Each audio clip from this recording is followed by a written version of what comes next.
সকাল সকাল চলে এসেছি জ্ঞানের ভান্ডার নিয়ে। এটা আমার কথা নয়, আমি বেশ কিছু কমেন্ট দেখেছি, আমার সত্যি এগুলো খুব হাসি পাই।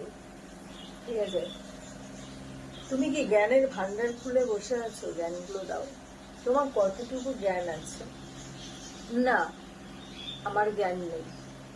আর আমি যেগুলো বলি একদম বাস্তব কথাগুলোই বলি। তো আমার এই বলা কিংবা আমার কিছু ক্যাপশন অনেক মানুষের ভালোও লাগে।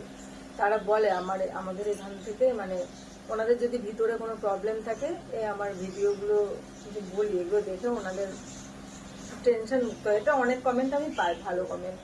আবার অনেকে বলে জ্ঞান দিতে চলে এসছে। এটা জ্ঞান নয়, এটা একদম সাধারণ কথা, বাস্তব কথা। যেগুলো সত্যি আমি সেগুলো বলি। তাই আমি জ্ঞান দেবই, আর যাদের শোনার ইচ্ছা হবে না তারা শুনবে না।